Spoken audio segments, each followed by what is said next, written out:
Either we are there or not, ITSP Magazine still gets the best stories.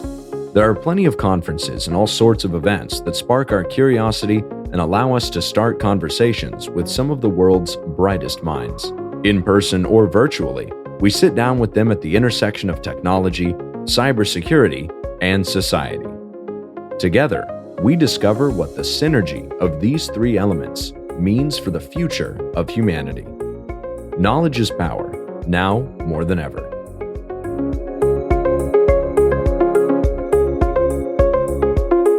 Marco. Sean, we're back together. We are back together. We are on the road, virtually, to Toronto. I wish. Never been there. I have been. It's beautiful. It's really fun. Really fun. And we are, this is the Chats on the Road. We're virtually on our way to Sector, Canada, which is part of the Black Hat Events family. And so I'm wearing my Black Hat shirt here just to help promote, just because I love what they do. And as you know, Marco, the Sector and the Black Hat conferences are all about research and uncovering new things with respect to threats and protections and how we look at cybersecurity from societal to business to individual perspective, that full circle. And this year I picked a few topics that I wanted to dig into. I've recorded one already on enterprise browsing, and today we're talking critical infrastructure, and I'm thrilled to have Marina Krotofil on, who is going to share a bit with us about one of her sessions that she put together. Marina, it's great to have you on. Thank you so much. Thank you for inviting me. I'm really looking forward to meeting the audience and to share what I have to say, because I've been working in this field for almost over the 13 years. I've been witnessing how the threats historically evolved. I was really happy to be part of the analysis of the leaked Vulkan files, so-called, and I'm happy to share what I found and how what we've previously seen, the cyber operations against critical infrastructures, how it basically relates to what we've seen in the files. So I'm looking forward to talk about that on the stage. Well, I think you have about 20 minutes to tell us about 13 years of research. Can you condense that in there? Can you squeeze it in? Yeah, it's sufficiently, it's actually one timeline, because, it's all started in 2010 when we first uncovered Stuxnet, because Stuxnet as such was not that, I don't want to offend those who developed it, that it was not that sophisticated or worrisome, because at the end it's a piece of malware, like in such as the design. But I think what is more worrisome and what it is unleashed, because after that the Pandora box was open. It's just for the in this context, it's Russia who basically discovered that USA and Israel possess such capabilities, and they apply them. And they felt like they need to catch up. And this is why the amount of operations which we've seen from them, and there is multiple advisories, there have been indictments and so on. It's just been mostly because they were so in a hurry to catch up that some of their operations was loud, and maybe I would not want to call them sloppy, but they had mistakes because those were not carefully planned. We had an opportunity to see what they have been doing, and everything, like the Vulkan files, again, which I analyzed, they just confirmed that all of the previous operations were leading towards basically having this strategic, tactical, centrally managed cyber operations. But in reality, it's just one timeline from 2010 until today. And how, for the people that don't follow maybe too much the info security part of this, but they're interested in knowing what's going on, when we talk about cyber warfare and we talk about kinetic, real war, but in my opinion, everything is real anyway, even if it's online, what has been changing for that? So I think the perception is that the cyber warfare, it's a kind of a support to the second role with the kinetic attacks, but I guess that it's not that simple. I guess the things have been changing lately. So what can you say about that?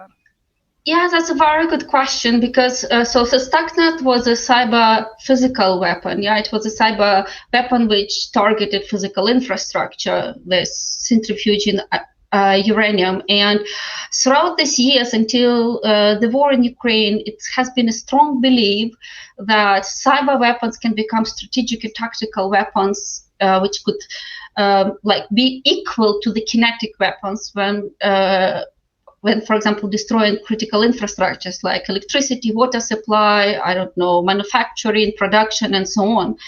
And it's been overhyped. And my specialization is exactly cyber-physical security. And I spent a lot of years and many talks on the stages telling that, no, it's not that easy.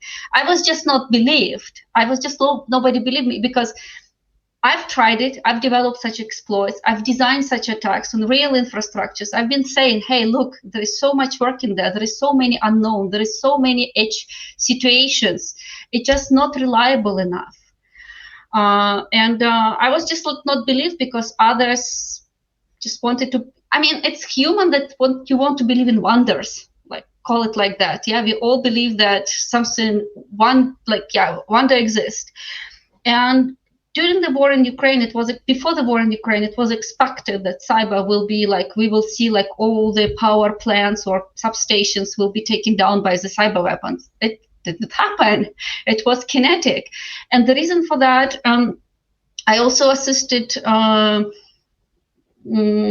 Ukrainian government when we analyzed what to expect. And they had a lot of list of concerns whether this attack is possible, and this and this and this and this will be all this critical infrastructure taken down by the cyber. And I say, no.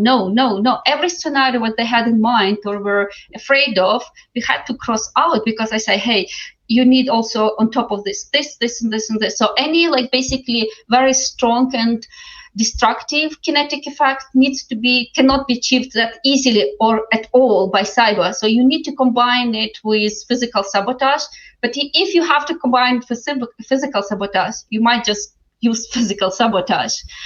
And that's exactly what has happened. And the same, for example, in reverse, Ukraine, when they were targeting Russian critical infrastructure on the border, those were kamikaze drones, which were carrying explosives. The reason for that is that, maybe I will also go back quickly to the Triton attack. So the whole intrusion to reach needed assets, which you need to exploit, the whole intrusion lasted 12 months.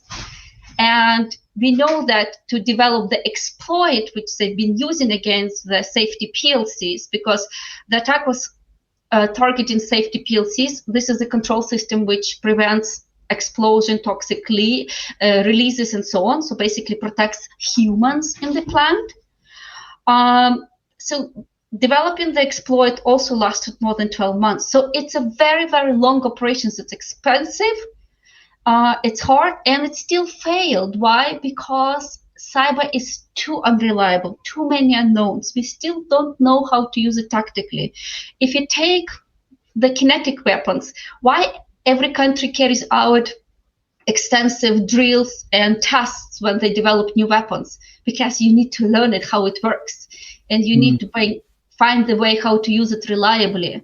With cyber, we are still not there. So it was a little bit overestimated. Okay, that's interesting, Sean. You know what it is? It's kind of like magic. They make you look here, and then they do the magic on the other hand, right? And for the people listening, I'm just doing some magic tricks, which I'm not able to. But it's kind of like a decoy in a way, right, Sean? A bit of deception and distraction, perhaps involved there, yeah. And I'm wondering, so maybe we can get to some of the nuggets in the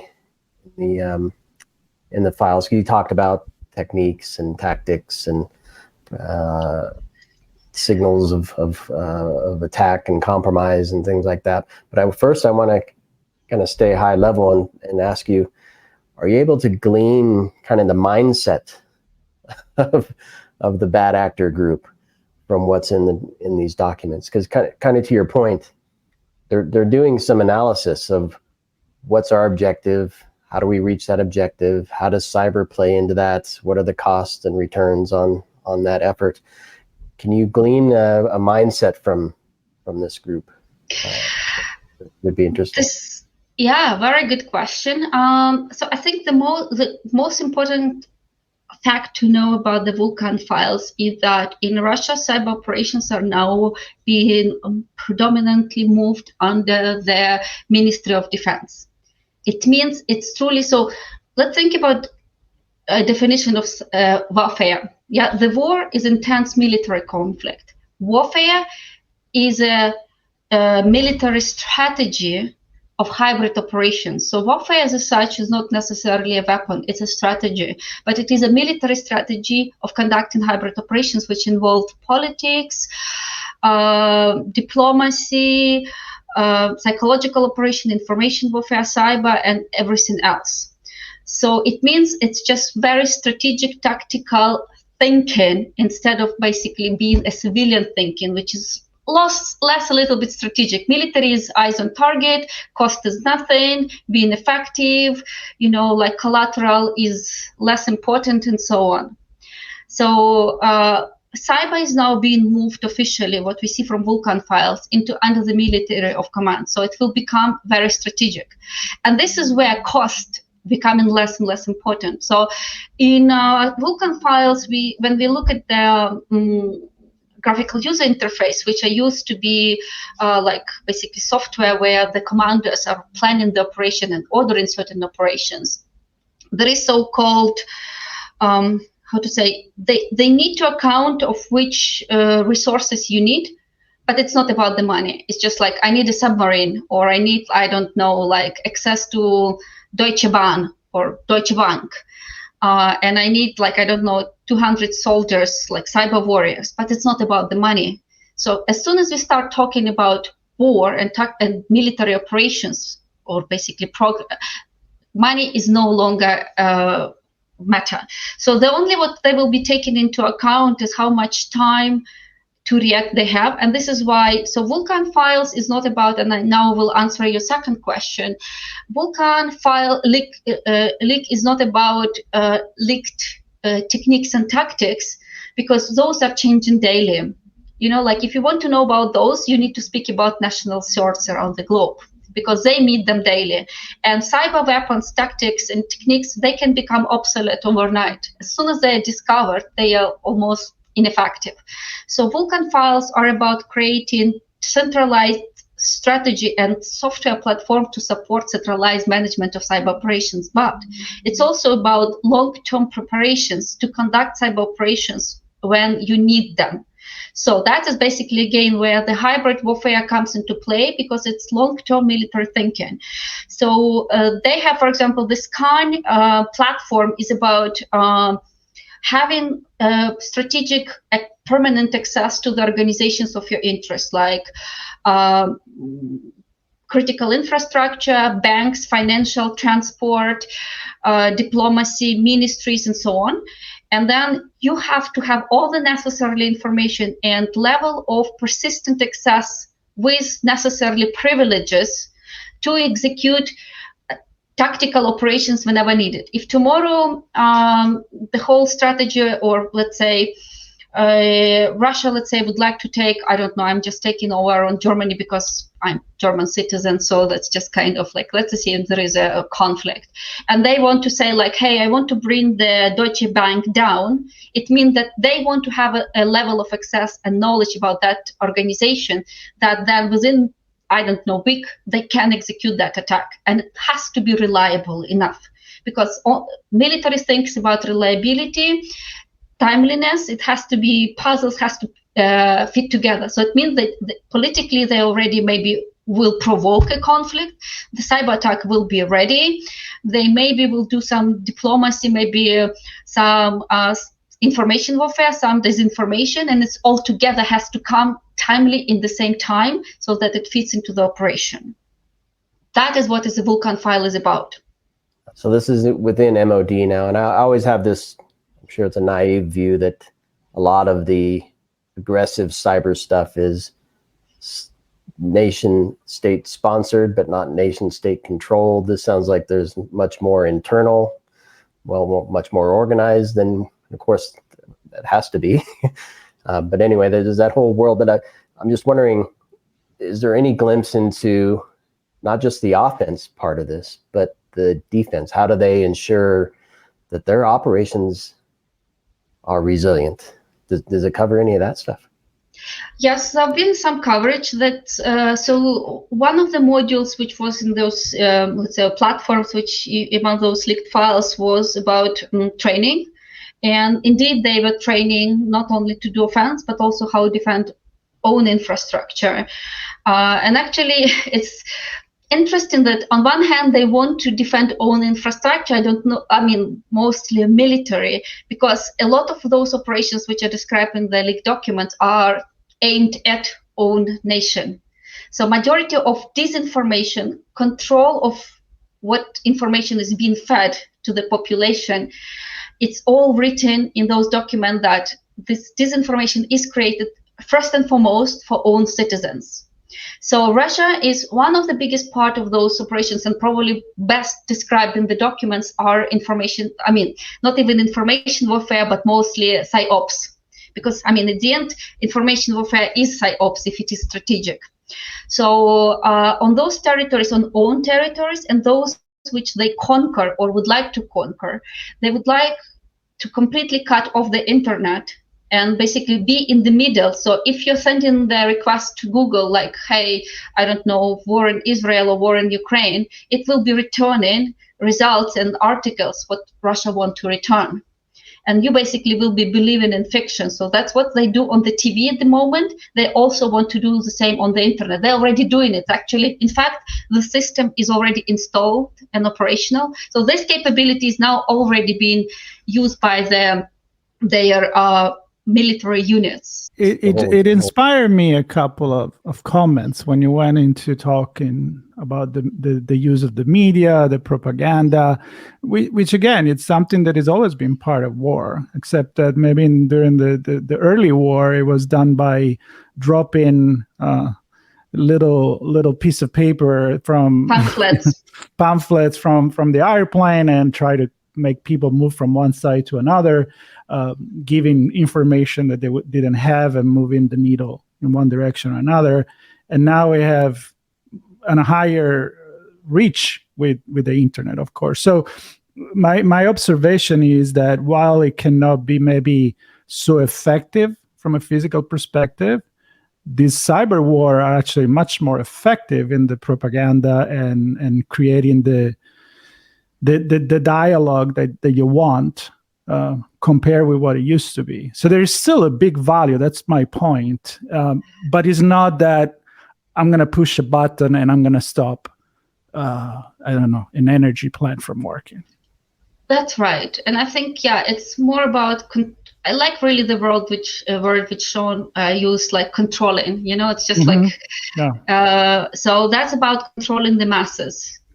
That's the easiest way to control the masses. And that is what is dangerous. Like if you controlling the internet and the information which is flowing into the area, that is the most dangerous threat of all for me. Because as long as you believe and have hope, you're alive and you're fighting. As long as this is what happened also in the Ukrainian territory. The first thing they switched off the local, like basically on the occupied territories, they completely disconnected basically Ukrainian base stations for the cellular internet and via the internet, and they basically provided their own internet. And people stopped having access to the realistic information. And when they were like those villages and towns which were liberated, they're most, let's say, they were very angry that Ukrainian government did not made an effort to provide them with the realistic information, because they found that it was the most difficult to maintain that hope, that because they don't know what's happening with the war, they had no information, and they found that being most difficult. Is it one day I have to wait two? Is it already over? They don't know. So I don't know even how those people survived so long waiting. It's social engineering. That's what it is. Yes. Yeah, it's wild and scary. But But this is why we talk about it, so we can understand and hopefully learn and prepare for these things and take a proper stance when necessary. Exactly, but maybe like what I wanted also to say is that we've been talking. Yeah, I know we've been a little bit on intense topics, and I got a little bit emotional about it because I'm born Ukrainian, so clearly these operations affect me personally, but also like these operations also have relationship not only to war but also to the civilian times. For several reasons. Firstly, preparations for those operations which will be conducted in time of crisis or war are being done during the peace times. Because if you need like 12, 18 or 24 months to get access to the organizations of your interest, they are starting in advance in the peacetime when you are not waiting, like basically you're not expecting them. Yeah, you're not paying attention. You're a little bit more relaxed. So this, I think, what has happened is in Israel, why this sudden attack was successful, because they were paying a little bit less attention, because they saw that like everything, at least in the balance, or at least they did not expect this escalation. But also, like falsely, or let's say naively, many middle and small size organizations are believing that they are not a target. But, the attackers need a lot of infrastructure to conduct their operations. They need proxies, they need assets to conduct denial of service attacks, they need a lot of jumping hosts, they also to run their Tor nodes and whatnot. So they need a lot of infrastructure. So it means a lot of computers will be taken over to be part of that infrastructure.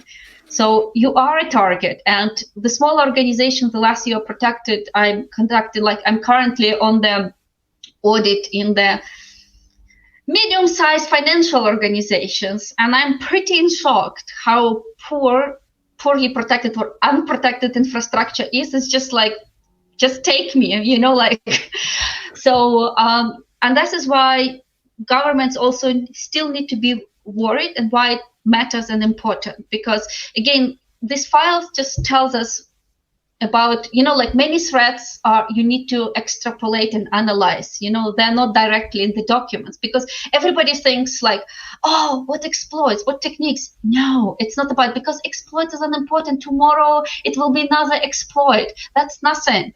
You need to see at the strategy and long-term game. And that what was so, what Vulkan is telling us files. And also, I've been watching and let's say following the Russian cyber operations for many, many years, a lot. And I've been seeing them, I understood them, I understand why they were conducted. And it was often that I was the only maybe person, or maybe one of the very few who could really connect the dots and had strong hypothesis of what's happening and why. And there were only very few people who could understand me. The rest was just like, yeah, come on, maybe not. And then you read these files, it's just like, hey, but that is exactly the confirmation of my words. So I was really very pleased that all of my hypotheses were confirmed, because sometimes you start feeling like, am I really maybe some kind of like, you think that you're going crazy a little bit, because you see all of this evidence and you can see how the dots connect, but you just cannot prove. And suddenly everything was proven. So it was really big relief. And I gave this talk, which I will be giving in Toronto, like in a couple of small venues in front of very competent people. And believe me, it was a little bit of, how to say, gave me a little bit of closer to brag, like, but I told so. It's like I closed a little bit the gestalt. I needed it. Super interesting, and I like your point. I like many of your points, but the one about during war and during peacetime, because I mean the most important things in our earthly world are land, the resources, and then the power, which equals money, to exploit one or the other or both of those. And let's not be fooled by nation states looking to control our critical infrastructure and the infrastructure itself to weaken one thing, strengthen another, all with the ultimate goal of gaining themselves, be it a nation state or some powerful organization or person even. And so I think I love that point, and a lot to uncover here. I want to kind of wrap with your session, which is on Wednesday, the 25th of October. Do we really need to worry about critical infrastructure? Discussion about cyber ops in the context of leaked Vulkan files. What do you want people to take away from that after they hear you and connect with you there? Well, I really would like, that of course people come to my session, and I think one of the points which we did not cover in this conversation, but I will cover extensively, is how all the previously massive amount of already uncovered and detected campaigns which Russia conducted, and for which we either have already indictments or advisories, because I will show how the Russia was preparing and practicing and developing these capabilities.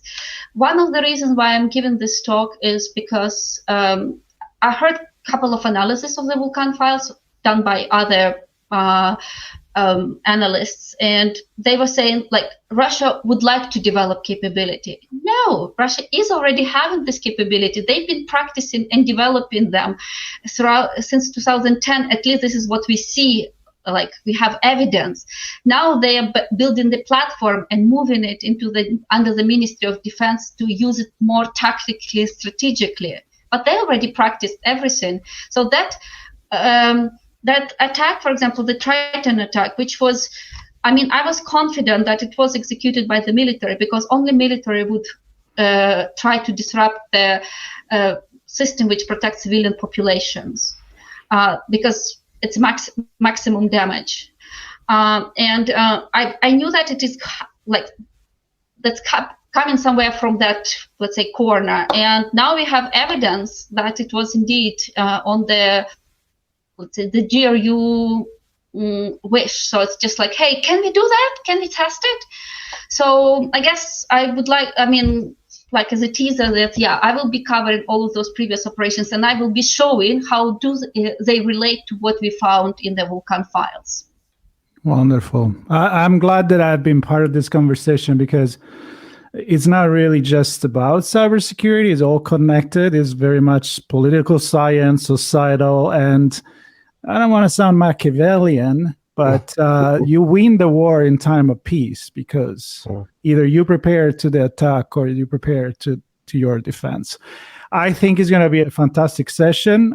If it's half of what we already talked about, this is already amazing. So thank you so much, Marina, Sean. I'm looking forward for, I think we have a few more conversation about sector. We certainly do. And a few more chats on the road to share, and hope everybody gets a chance to participate in the event, connect with Marina and others that are presenting. It's always good research, good stories, good learnings. That they share a lot of what we care about, Marco, which is getting people to think. So Marina, thank you so much for putting that session together, sharing a bit with us today, and certainly getting me to think differently about this whole space. Thank you so much for having me. And yes, that's exactly what my objective is, to make people think differently. So it's just about giving people a little bit more information to start thinking more, let's say, independently from newspapers. Very important. Thank you so much, everybody. Stay tuned for more. Subscribe. We'll be back.